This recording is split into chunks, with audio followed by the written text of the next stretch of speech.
Good, good afternoon. Thank you for joining us for this week's SITREP. My name is Natalie. And I am Shelia. And as always, before we introduce our guest for this week, Shelia and I will speak a little bit about MVPN and the Veterans One Stop. So as you know, for Military Veteran Peer Network, we offer peer support services. And what that includes is one-on-one peer support. So you and one of our volunteers will get together and you get that, battle buddy support, and you get to establish when and how often you get in contact with each other and through what form. We also offer peer support groups. We have Haven, which stands for Harassment, Assault, Violence, Ends Now, for anyone who's experienced sexual harassment or sexual trauma. We also have Pathfinders, which is for all of our veterans and service members. We have the Other Side, which is for family members of those who have served or are continuing serving. And I'm missing one. We have Yarnaholics, which is our crochet group, which is open to anyone in the community.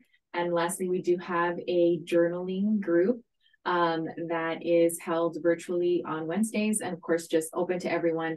And yeah, pretty much what that is. Another thing that we do is community resource assistance. So we can assist you with finding employment, where to file for your disability claims, literally anything you can think of. Shelia always has the same individual that contacts her every year on where he could do his taxes. And it's something as simple as that we can assist you with. And so in addition to that, we also do different types of trainings. We hold suicide prevention and awareness trainings. We have mental health first aid for both youth and adults. We have CALM, which is counseling on access to lethal means. We have Ask About Suicide to Save a Life, and then SAVE training, which is in collaboration with the VA. And then, of course, we also have military cultural competency, which is open to the community, just so they can know the military culture and like kind of what to expect when they're in a relationship or interacting with a veteran or service member. I think that's pretty much it, right? Okay, so I'll turn it over to Shelia, who will speak more on the Veterans One Stop. All right, thank you. So the Veterans One Stop does free counseling services for veterans, service members, and their family. It doesn't matter your discharge status. They do individual, family, and marriage counseling. Also housed here at the Veterans One Stop, we have Texas Veterans Commission Claims Department. So if you need to start your claim, you're trying to raise your claim, or you just have questions, they're able to get you squared away. We have an education department with Grand Canyon University and Western Governors University.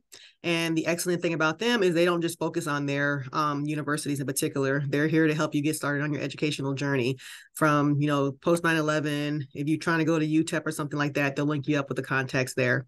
And then, of course, we're housed here as well.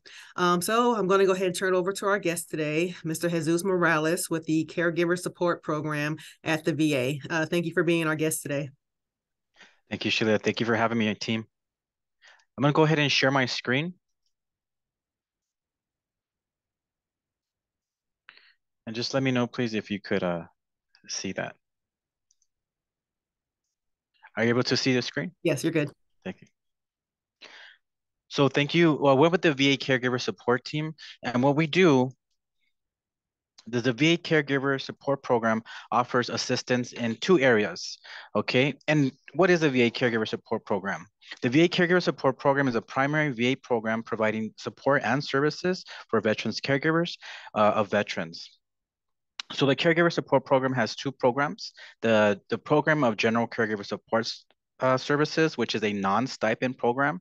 And we also have a program of comprehensive assistance for family caregivers, which is a stipend program, which can offer a financial stipend if eligible to the veteran's caregiver. So I first want to talk about the Program of General Caregiver Support Services.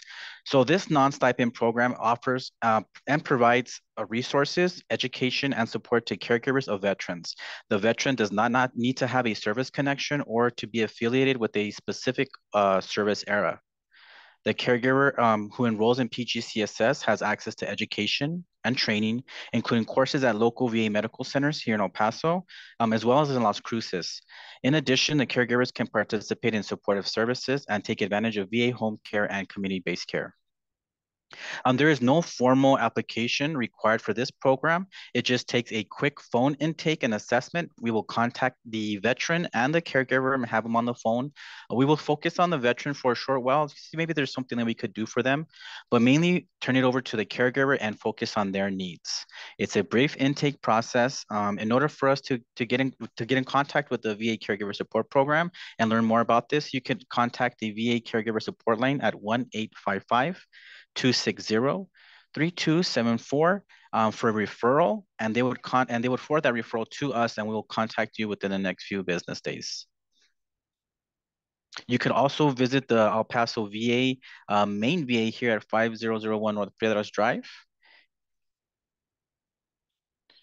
And we could also assist you with, there'll be staff on site to talk to you about both programs and how to enroll into the General Caregiver Support Program as well.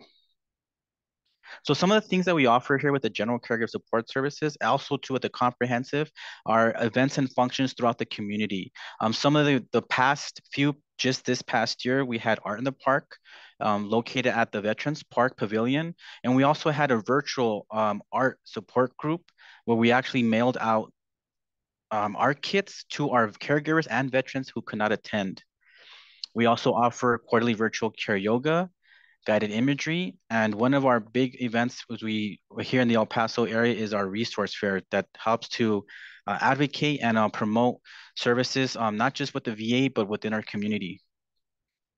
We also do monthly educational presentations, and just an example of that, we just had our intimate partner violence presentation, our top scams targeting older adults.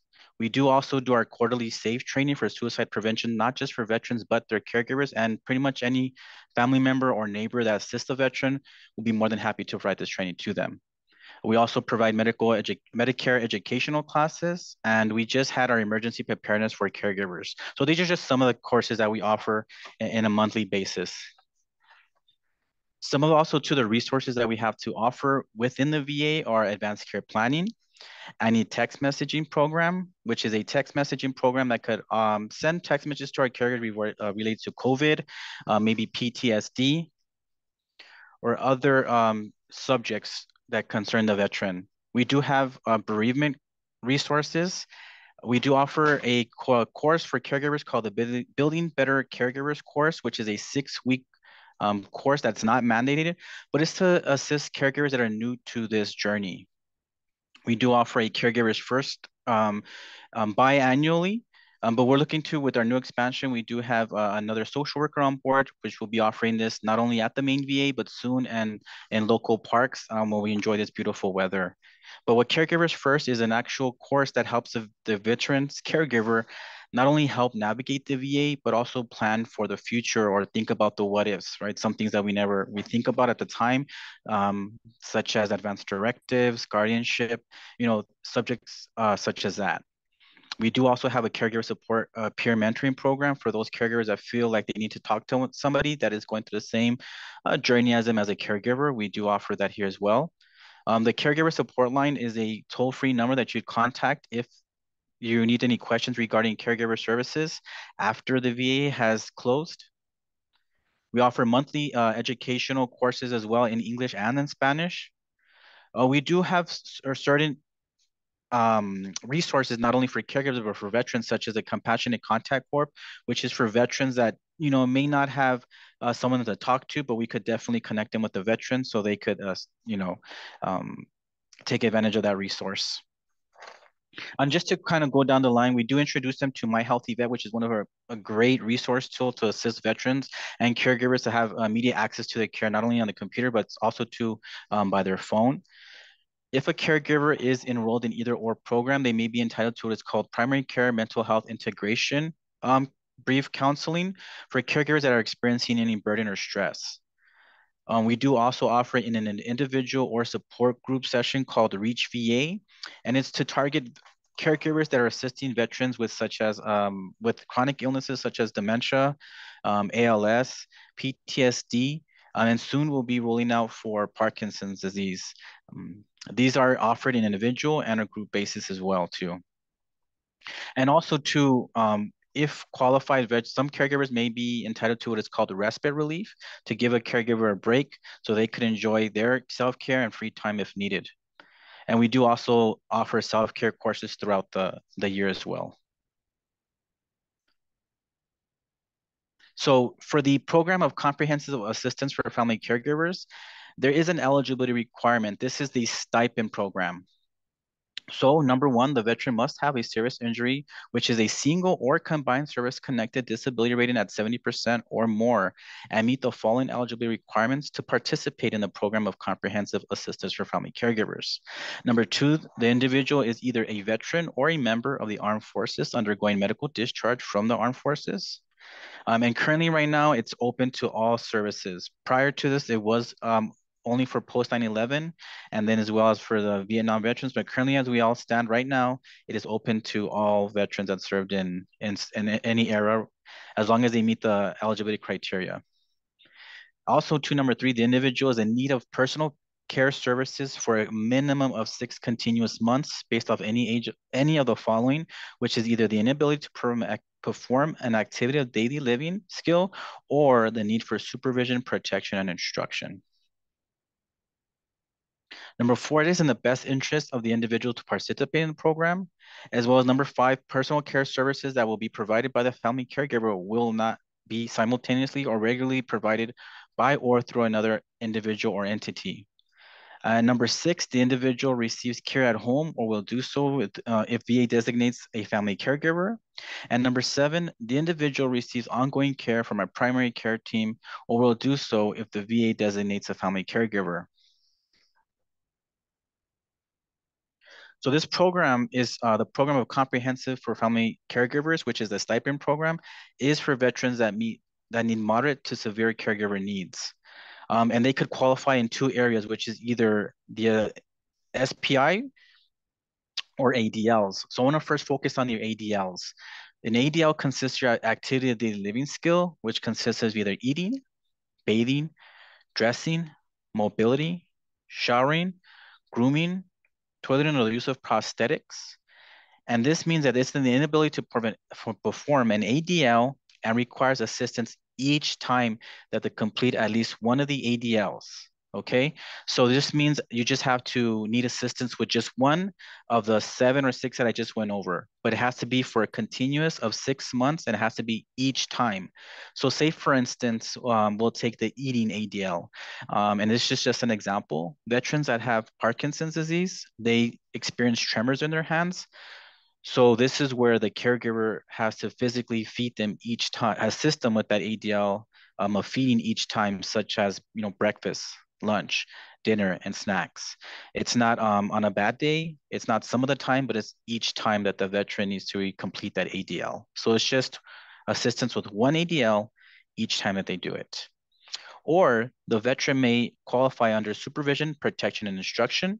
And this is where the veteran has a functional impairment that directly impacts their ability to maintain his or her personal safety on a daily basis. So this is where the veteran cannot be left alone because they may be in danger to themselves or others if done so. And this is where we see, and these are just examples where we see veterans with dementia, Alzheimer's disease, ALS, MS, or any active case of psychosis, where the veterans finds it hard to distinguish what's reality and what's not. And once again, that also has to be for a minimum of 6 continuous months as well.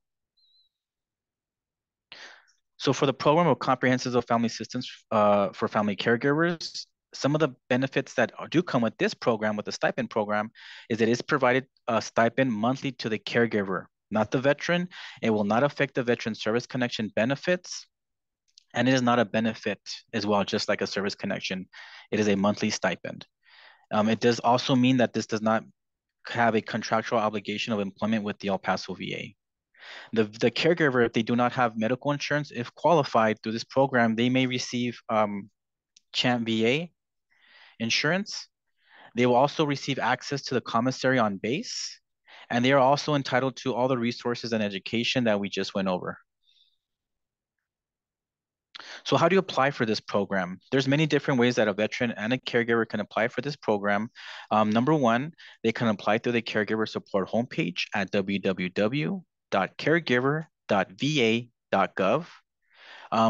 If they contact us, and we'll provide the numbers after this, we could also mail them an application form as well, or they could download the application and mail it to us if needed, and they could just contact us and we will give them the address and where to send it. Or if we could send them one by mail as well. Or if they feel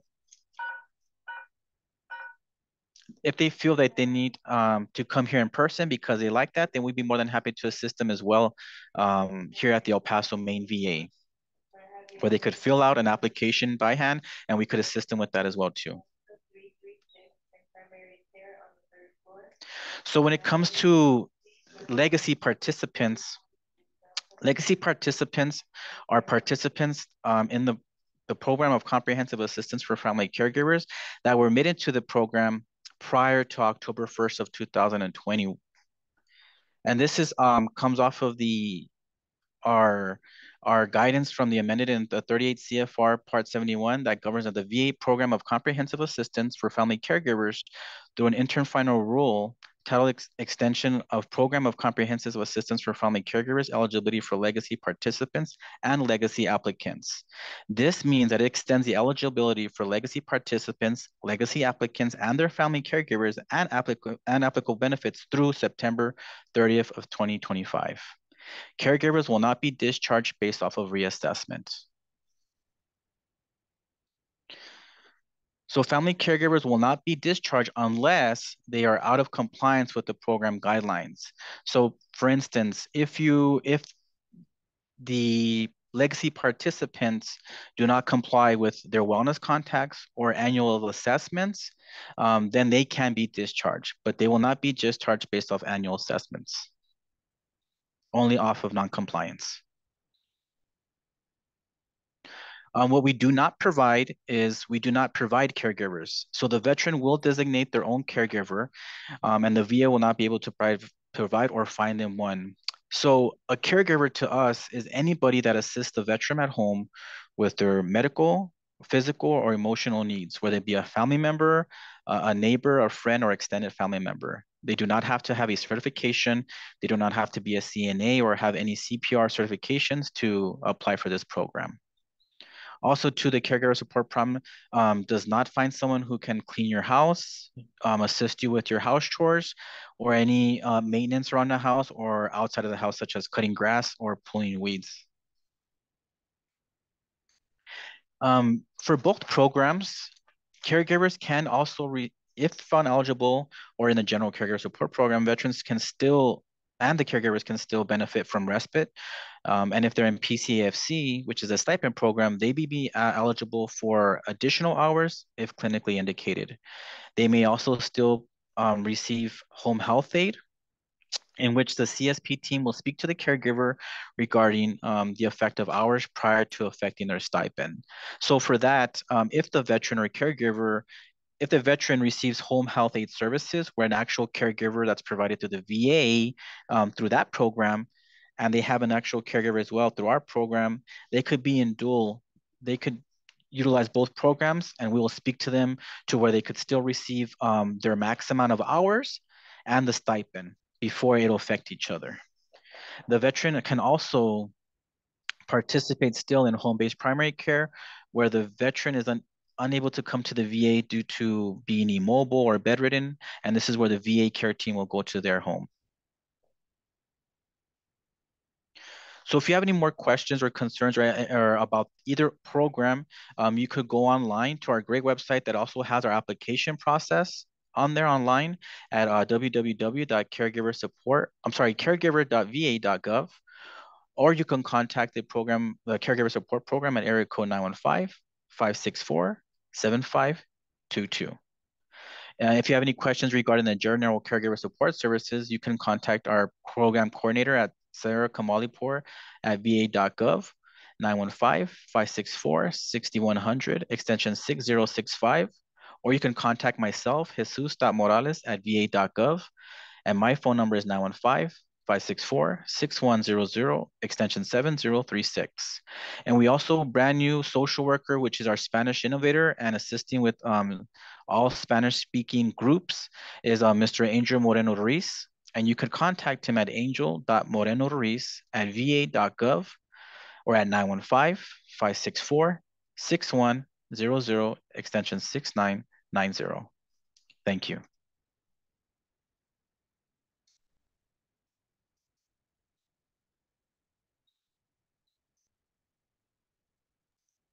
All right, thank you. I was telling Natalie the slide you have with what you do not do. I was like, I'm glad he clarified that because that was going to be one of my questions I asked you, but no, you stated clear as day. So you do not provide the individual for the caregiver, but if a spouse wants to become a caregiver, you're able to assist them with those steps, correct? Yes, definitely. If you have any questions right now too, please, yes. So if the veteran does require assistance with their ADL or SPI and they don't have anyone at home, all they have to do is just ask their primary care provider or their doctor for home health aid. And that program actually contracts agencies within the community to send a provider to their home to assist with their ADLs. And if they do that, they cannot apply for the program because of a conflict of interest. But if they do have a friend, a family member, a neighbor that does help them with that as a caregiver, then yes, they can apply. Okay. You have any questions? I don't have any questions. Thank you. Yes, thank you for your time. Really appreciate it. It was very thorough. Thank you. That's what we want to do because we get a lot of questions, and if it's us explaining it, it'd be even better so that we could answer all questions. I do have a question for you all. You were sharing some great resources on like fun stuff, the crochet. Do you guys have a big participation on that? So the crochet is kind of hit or miss. We do it hybrid, so it's offered virtually and in person. And sometimes we'll have 5 people, sometimes we'll just have 1. So it just depends. And that one we open it up to the whole community, so you don't have to actually be affiliated with the military to participate. I mean, if you guys need some, send us those flyers so we could get that word out because we hear that all the time. That's something that most people, our caregivers, do is they're in crochets or they talk about that, and we've thought about doing that too. But if we could help each other out and you guys need some participation, please send us those flyers so we could, send everything out to our caregivers from you guys. Definitely, we appreciate it. Yes, of course. But if you guys have any more questions, please don't, feel free to reach out, and you're never a bother. All right. Thank you so much. Thank you guys.